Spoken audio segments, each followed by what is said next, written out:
దేవుని నామానికి స్తోత్రాలు. ప్రభునందు ప్రియ దేవుని బిడ్డలారా, మరి కొన్ని వాక్యాలు మనము దేవుని యొక్క వాక్యంలో మనము ధ్యానం చేసుకుందాం. చూడండి ప్రియులరా, మత్తయి సువార్త 5వ అధ్యాయము, మత్తయి సువార్త 5వ అధ్యాయము 5వ వచనాన్ని చదువుకుందాం. సాత్వికులు ధన్యులు, వారు భూలోకమును స్వతంత్రించుకొందురు.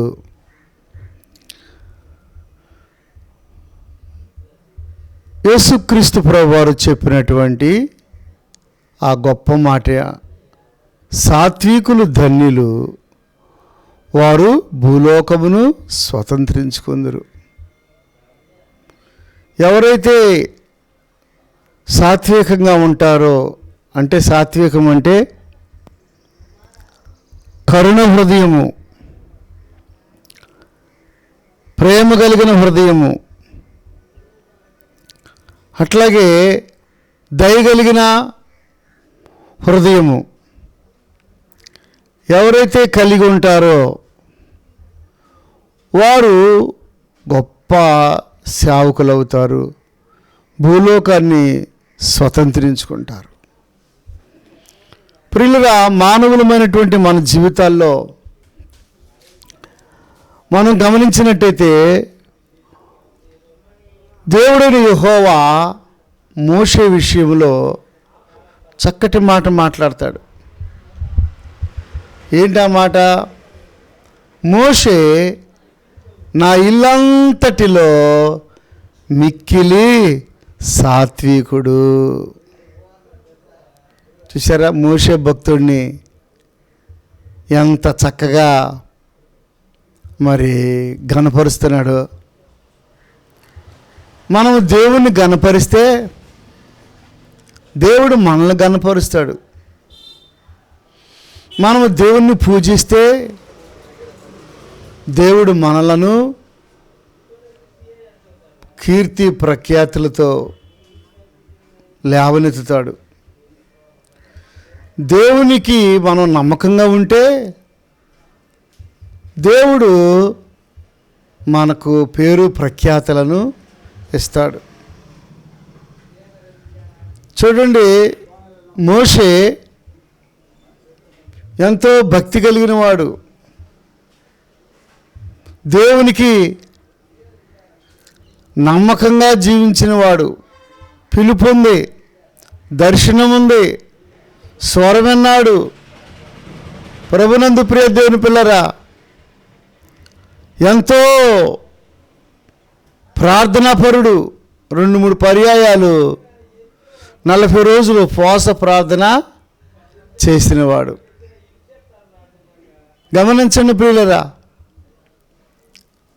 ఎంతగా మరి కటిక ఉపవాసం ఉండి మరి దేవుని సన్నిధిలో ఎంతో కనిపెట్టి ప్రార్థన చేసినవాడు. ప్రభునందు ప్రియ దేవుని పిల్లరా, గమనించండి, మన దైనందిక జీవితంలో అలాంటి నడిపింపు ఉన్నదా? దేవుని సన్నిధిలో చాలా భక్తితో జీవించినవాడు. అందుకే దేవుడు కొన్ని లక్షల ఆత్మలను, లక్షల మందిని దేవుడు అప్పగించినాడు. లక్షల మందిని. ఎంతమందినండి? లక్షల మందిని భూలోకానంతటిని అప్పగించాడు. ఎంత ఆశ్చర్యం ప్రియులరా! గమనించండి ప్రియులరా, ఒక రాష్ట్రాన్ని కాదు, ఒక జిల్లాని కాదు, అట్లాగే ఒక ప్రాంతాన్ని కాదు, దేవుడు భూలోకానంతటిని దేవుడు మోషే చేతికి అప్పగించాడు. ఐగుప్తుని, ఇశ్రాయేల్ ప్రాంతాన్ని, అట్లాగే అనేక ప్రాంతాలను ప్రియులరా అన్నిటి మీద జయమిచ్చినాడు.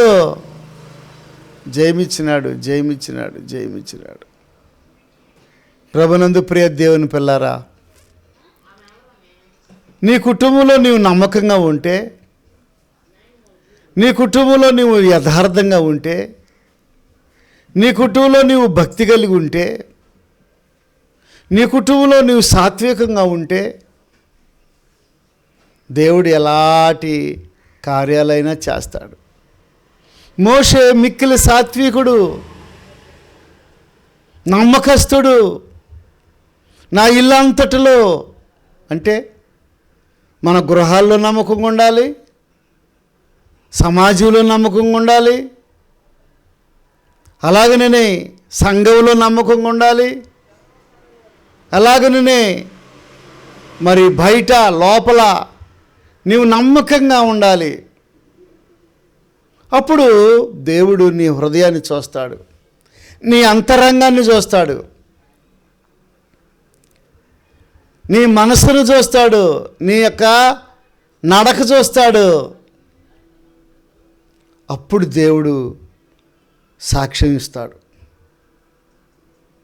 కనుక ప్రభునందు ప్రియ దేవుని పిల్లారా, సాత్వికులు ఏమంటున్నాడు ఇక్కడ? ధన్యులు. కఠినంగా ఉండకూడదు ప్రియులరా, ఒకడాగలాగా వాగేవారుగా ఉండకూడదు, ఎలా పడితే లేక మాట్లాడేవారుగా ఉండకూడదు, ఎలా పడితే అట్లాగా ఏమండి రెచ్చగొట్టేవారుగా ఉండకూడదు. యేసుక్రీస్తు ప్రభువుని గురించి యెషయా గ్రంథంలో 53వ అధ్యాయంలో ఒక మాట ఉంది. అతడు మౌని అయి ఉండెను, మాట్లాడటం రాక, ఏమండి భయం వేసా మౌనంగా ఉంది, లేకపోతే ఎవరన్నా ఏదన్నా అంటారన్నా మౌనంగా ఉన్నాడు. ప్రియులరా, మౌనంగా ఎందుకున్నాడు? మనం కూడా మౌనంగా ఉండాలి. నోరు తెరవకూడదు. నా నోరు నా ఇష్టం అండి, నా జీవితం నా ఇష్టం అండి, నువ్వెవడవని చెప్పడానికి. నా నాలుక నా ఇష్టం, నా శరీరం నా ఇష్టం, నా యొక్క జీవితం నా ఇష్టం, నా డబ్బు నా ఇష్టం. నీవు నీ ఇష్టం చేసుకోకూడదు సహోదరుడా, సహోదరి. దేవుని ఇష్టాన్ని నీవు జరిగించాలి. దేవుని ఇష్టాన్ని జరిగించాలంటే నువ్వు దేవునికి లోబడాలి. దేవునికి లోబడినప్పుడు, నీవు దేవునికి లోబడినప్పుడు నీవు ప్రయోజకుడు అవుతావు. దేవుని మాట నీవు విన్నప్పుడు నీవు ఆశీర్వదించబడిన వాడుగా ఉంటావు. లేకపోతే నువ్వు పుట్టినప్పుడు ఏ బుద్ధులతో ఉన్నావో, నువ్వు పెరిగిన తర్వాత నువ్వు చచ్చిపోయేటప్పుడు కూడా నువ్వు అదే బుద్ధులతో, అదే తత్వంతో, తల్లిదండ్రులకు లోబడకుండా, మరి సేవకులకు లోబడకుండా, సమాజానికి లోబడకుండా, నేను వీరుణ్ణి, నేను సూర్యుణ్ణి, నా ఇష్టము అని నీవు విర్రవీగితే ఏమాత్రము మనం ప్రయోజకులుగా ఉండలేము, ఆశీర్వదించబడిన వ్యక్తులుగా ఉండలేము, పరలోక రాజ్యానికి చేరే బిడ్డలుగా ఉండలేము, పరిశుద్ధులుగా ఉండలేము, పరలోక పట్టణానికి అర్హులుగా ఉండలేము, దేవుని రాజ్యానికి అర్హులుగా ఉండలేము. ప్రభునందు ప్రియ దేవుని పిల్లరా, యేసు ప్రభు వారు సృష్టికర్త అయిన దేవుడే తను తగ్గించుకొని నరుడిగా అన్ని అధికారాలు ఉన్నప్పటికీ ఏ అధికారము నాకు లేదు అన్నట్లుగా, ప్రియులరా, దేవుని యొక్క రాజ్యాన్ని కట్టే గొప్పవాడుగా మారిపోయినాడు. అంత ఆశ్చర్యం ప్రియులరా. ఓ సహోదరుడా, ఓ సహోదరి, యేసు ప్రభు ఆయన దేవుడు కదండి, ఆయన ఉంటాడండి, ఆయన మౌనంగా ఉంటాడు, ఆయన దేవుడు కదండి, నేను మానవుణ్ణి కదండి, నేను ఉండలేనండి అలాగా. లేదు లేదు ప్రియులరా, దైవత్వాన్ని విడిచి శరీరధారిగా ఈ లోకానికి వచ్చి రక్త మాంసములు ధరించి నిజంగా ఎంత మౌనంగా ఉన్నాడో. నరుడు ప్లస్ దేవుడు, నరుడు ప్లస్ ఆయన దేవుడు. దైవత్వమును విడిచి దేవుడుగా ఉండవలసిన హోదాను విడిచి మనుషుని పోలికగా పుట్టి దాసుని స్వరూపము ధరించి తను తానే రిక్తునిగా చేసుకున్నట్లుగా పరిశుద్ధ గ్రంథంలో మనం చూస్తున్నాం. ప్రియులరా, వాక్యం వినుచున్న ఓ సహోదరుడా, ఓ సహోదరి, నీవు మౌనంగా ఉంటున్నావా? మారు మనసు పొందావా? అయ్యా తమ్ముడా, దేవుని నమ్ముకున్నావా? ఇప్పటికైనా నీవు నీ శరీరాన్ని, ఆత్మని, మనసును దేవునికి నీవు అప్పగించుకున్నట్లయితే, ఎప్పటికైనా నువ్వు దేవునికి అప్పగించుకున్నట్లయితే దేవుడు నీ కుటుంబంలో గొప్ప కార్యాలు చేస్తాడు.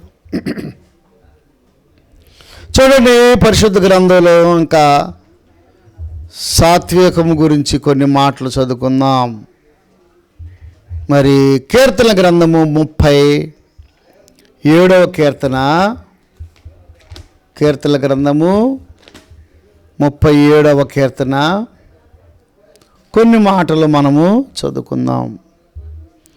7వ వచనం, 37:7. యెహోవా ఎదుట మౌనముగా నుండి ఆయన కొరకు కనిపెట్టుకొనుము. తన మార్గమున వర్ధిల్లు వానిని చూచి వ్యసన పడకము. దురాలోచనలు నెరవేర్చుకొని వారిని చూచి వ్యసన పడకము. కోపము మానుము, ఆగ్రహము విడిచిపెట్టుము. వ్యసన పడకము, అది కీడుకే కారణము. కీడు చేయువారు నిర్మూలమగుదురు. యెహోవా కొరకు కనిపెట్టుకొని వారు దేశమును స్వతంత్రించుకొందురు. బా, చూసారా ప్రభునందు ప్రియ దేవుని పిల్లరా, యెహోవా కొరకు కనిపెట్టుకొనుము. చూసారా, కీడు చేయువారు నిర్మూలమగుదురు. యెహోవా కొరకు కనిపెట్టుకొని వారు దేశమును స్వతంత్రించుకొందురు. మోషే మౌనముగా ఉండేవాడు. ఆయన పనంతా దేవుని సన్నిధిలో గడుపుతూ ప్రార్థనలో ఉండేవాడు. ప్రియులరా, ఎక్కువగా ప్రార్థన చేసుకునేవాడు. ప్రియులరా, నీ జీవితంలో నీవు మౌనముగా ఉంటున్నావా? నీ జీవితంలో నీవు ధర్మముగా ఉంటున్నావా? ప్రభునందు ప్రియ దేవుని పిల్లారా, యేసు ప్రభు అతడు మౌనముగా ఉండెను. అతడు కేకలు వేయుడు, అరవడు. కేకలు వేయుడు, అరవడు. చూసారా ఎంత ఆశ్చర్యమో. నువ్వెందుకమ్మా అరుస్తావు, కేకలు వేస్తావు? చూడండి ప్రియులరా, 8వ వచనం, కోపము మానుము, ఆగ్రహము విడిచిపెట్టుము. వ్యసన పడకము, అది కీడుకే కారణము. వ్యసన పడకూడదు, తొందరపడకూడదు, ఉద్రేకపడకూడదు, కోపం ఉండకూడదు. ఆగ్రహాన్ని విడిచిపెట్టాలి, కోపాన్ని విడిచిపెట్టాలి. ఏమండి, మరి నరుని కోపము అది మంచిది కాదు, దేవుని నీతిని నెరవేర్చదు. చూడండి, మోషే మీద మరి వాళ్ళ అక్కగారైన మిరియాము ఏం చేసింది? వ్యసన పడింది, అసూయ పెట్టుకుంది. ఏమండి? తిరుగుబాటు చేసింది. మోషే దైవజనుడైన మోషే మీద ఏం చేసింది? తిరుగుబాటు జెండా ఎగరవేసింది. దేవుని ఏర్పాట్లో ఉన్నవాడు మోషే, దేవుని చిత్తంలో ఉన్నవాడు మోషే. అప్పుడు ప్రభునందు ప్రియ దేవుని పిల్లరా, వీని వెంటనే నొసటి మీద ఏమొచ్చింది? తెల్లని కుష్టి వ్యాధి వచ్చింది. మిరియాముకు తెల్లని కుష్టి వ్యాధి వచ్చింది, శాపం వచ్చింది. సహోదరుడా, సహోదరి, వాక్యం వినుచున్నావా? ఓ తమ్ముడా, నీవు బహు జాగ్రత్తగా నడుచుకోవలసినటువంటి వ్యక్తిగా ఉన్నావు. జాగ్రత్త అవసరము, జాగ్రత్త అవసరము. ఏమండి? జాగ్రత్త అవసరము. మోషే ఎంతో ప్రార్థన చేసుకుంటూ ఎంతో ఒక్కసారి ద్రోహులారా అన్నాడు. ప్రియులరా, మరి ఆ ఒక్క మాటకే కానాను చూడలేకపోయాడు అని వాక్యాల్లో మనం చూస్తున్నాం. మనం ఎన్ని మాటలు అంటున్నాం,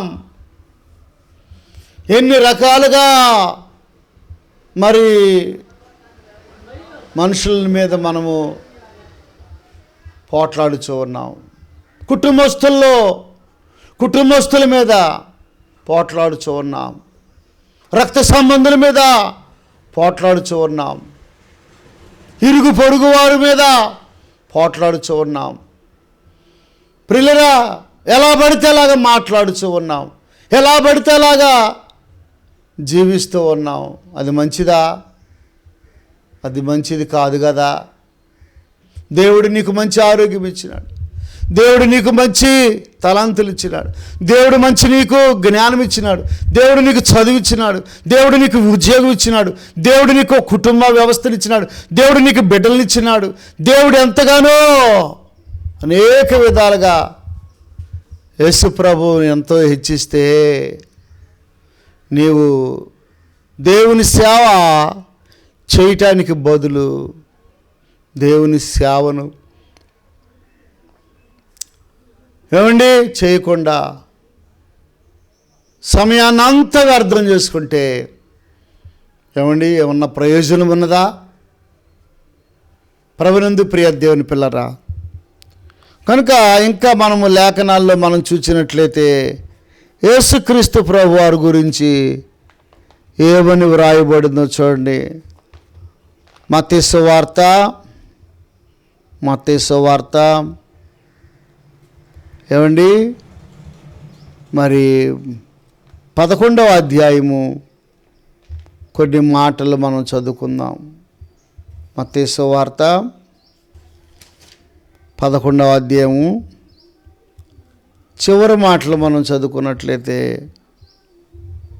ప్రియులారా, మనము చూడండి మత్తయి సువార్త 10వ అధ్యాయము, మత్తయి సువార్త 11వ అధ్యాయం 29వ వచనం. నేను సాత్వికుడును దేన మనసు గలవాడును గనుక మీ మీద నా కాడి ఎత్తుకొని నేర్చుకొనిడి, అప్పుడు మీ ప్రాణములకు విశ్రాంతి దొరుకును. ఎలయనగా నా కాడి సులువుగాను నా భారము తేలికగా ఉన్నవి. చాలామంది ఎంతో కష్టపడి భక్తి అంటే అమ్మో చాలా నిష్ఠగా ఉండాలి, చాలా కష్టపడి అని చాలామంది తప్పించుకుంటూ ఉంటారు. ఏమండి? యేసు ప్రభువారే చెబుతున్నారు ఏమని? ఏలయనగా నా కాడి సులువుగాను నా భారము తేలికగా ఉన్నవి. దేవుని యొక్క కట్టడాలు, దేవుని యొక్క ఆజ్ఞలు, దేవుని యొక్క ఉపదేశాలు, దేవుని యొక్క మరి ధర్మశాస్త్రము ఏమండి నేర్చుకునే బుద్ధి ఉన్నప్పుడు, వినే బుద్ధి ఉన్నప్పుడు, దేవుణ్ణి తెలుసుకోవాలని గ్రహింపు ఉన్నప్పుడు చాలా తేలికైపోతాయి. దేవుని ఆత్మ నీకు సహాయం చేస్తాడు, దేవుని ఆత్మ నిన్ను నడిపిస్తాడు. దేవుడు నిన్ను ఆశ కలిగిన ప్రాణాన్ని మేలుతో తృప్తిపరుస్తాడు. ప్రభునందు ప్రియ దేవుని పిల్లారా, యేసుక్రీస్తు ప్రభువారు శరీరధారిగా ఉన్నప్పుడు ఆయన దేవుడు ప్లస్ నరుడు. ఆయన శరీరధారిగా ఉన్నప్పుడు ఈ కొండ మీద ప్రసంగంలో ఎన్నో విలువైన మాటలు చెప్పారండి ప్రజలకి. ఈ చెవితో వింటారు చాలామంది, ఈ చెవితో ఇడిచిపెట్టేస్తారు. అలాంటి వారికి ఏం మేలు దొరుకుద్ది? కష్టపడి బాగా చదివి బాగా మరి పరీక్షలు రాసిన వారికి అంతంత మాత్రంగా ఉంటేనే మార్కులు. నువ్వు చదవకుండా, నువ్వు స్కూల్కి వెళ్ళకుండా మంచి మార్కులు రావాలని అంటే ఎట్ట కుదురుద్దండి? సహోదరుడా, సహోదరి, భక్తి చేయకుండా, ప్రార్థన చేయకుండా, భక్తి చేయకుండా మంచి విధానంలో ఉండాలంటే ఎలా? ప్రయాసపడొద్దా? ఆశని నువ్వు పెట్టుబడిగా పెట్టొద్దా? దేవుని కంపెనీలో త్యాగం ఉండొద్దా? ఆశ ఉండాలా లేదా? ఆశ కలిగిన ప్రాణాన్ని మేలుతో తృప్తిపరుస్తాడు కదా. నేను క్రీస్తులాగా ఉండాలి, క్రీస్తు దగ్గర నేర్చుకోవాలి, క్రీస్తు స్వభావంతో ఉండాలి, క్రీస్తు పోలికలో ఉండాలి అని నీవు ఆశ కలిగి ఉన్నట్లయితే, ఆశ కలిగిన ప్రాణాన్ని దేవుడు ఏం చేస్తాడు? మేలుతో తృప్తిపరుస్తాడు. సహోదరుడా, సహోదరి, దేవుని కంటే దేనిని ఎక్కువగా నీవు ప్రేమించవద్దు. దేవుని కంటే దేనిని ఎక్కువగా ప్రేమించినది దూరం అయిపోద్ది. నీ దేవుడైన యెహోవాను పూర్ణ హృదయముతోనూ, పూర్ణ ఆత్మతోనూ, పూర్ణ మనసుతోనూ నువ్వు సేవించవాలని కదా.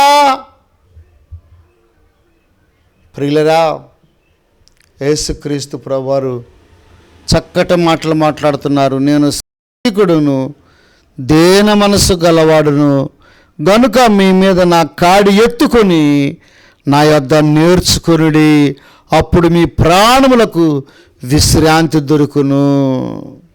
ప్రభునందు ప్రియ దేవుని బిడ్డలారా, దేవుని మాటలను ముగింపులోకి తీసుకొస్తున్నాను. యేసు ప్రభువారు చెబుతున్నారు కదా, నేను సాత్వికుడును, దేన మనసు కలిగిన వాడు, నా యొద్దకు వచ్చి నేర్చుకునుడి. కనుక నేర్చుకుంటావా? అమ్మా, అయ్యా, దేవుని పాదాలు పట్టుకుంటావా? ప్రార్థన చేసుకుందాం. దేవుని పాదాలు పట్టుకుందాం, ప్రార్థన చేసుకుందాం. ప్రభువా, నేను కూడా దీనుడిగా, సాత్వికుడిగా ఉంటానయ్యా. నాలో ఉన్న గర్వాన్ని తీసేయ్యా, నాలో ఉన్న పాపాలు తీసివేయ్యా, నాలో ఉన్న బలహీనతలు తొలగించాయని ఈ వాక్యం వినుచున్న ఓ సహోదరుడా, ఓ సహోదరి, నీవు విశ్వాసముతో నీవు దేవుని పాదాలు పట్టుకున్నప్పుడు దేవుడు తప్పనిసరిగా సహాయము చేస్తాడు. తలలు వంచండి. పరిశుద్ధుడైన తండ్రి, ప్రేమ కలిగిన ప్రభువా, నీ పాదాలకు వందనాలు. నీ పని జరిగిస్తూ ఉండగా అనేకులు ప్రభువా మేలు పొందుకోవటానికి సహాయం చేయండి. సాత్వికులు ధన్యులు, వారు భూలోకమును స్వతంత్రించుకుందురని సెలవిచ్చిన దేవుడు ప్రభువా. మోషే స్వతంత్రించుకున్నాడయ్యా. మీరు కూడా ఎంతో నమ్రతగా ఉండి, అయ్యా యేసయ్యా వరల వైడిగా తండ్రి స్వతంత్రించుకున్నావు తండ్రి, నీకు వందనాలు. అలాగని మా ప్రభువా, మా దేవా, మేము కూడా సాత్వికంగా ఉండి నాయనా, మేము మెళుకు కలిగి ఆత్మతోను సత్యముతోనూ నిన్ను ఆరాధించే భాగ్యం దయచేయమని మహిమా ఘనత ప్రభావములు మీకు ఆరోపించుకుంటూ యేసు నామములో అడుగుచున్నాము తండ్రి, ఆమేన్. తండ్రి ప్రేమ, కుమారుని కృప, పరిశుద్ధాత్మ యొక్క అన్యోన్య సహవాసము, అందల ఆనందము కూడి ఉన్న మనకు సకల పరిశుద్ధులకు సదాకాలము తోడైండునుగాక. ఆమేన్, ఆమేన్. గాడ్ బ్లెస్ యు అమ్మ. దేవుడు మిమ్మల్ని దీవించునుగాక. ఇదే సమయానికి ఈ యొక్క సిటీ కేబుల్లో వాక్యం వినండి. ప్రభు మీకు సహాయము చేస్తారు.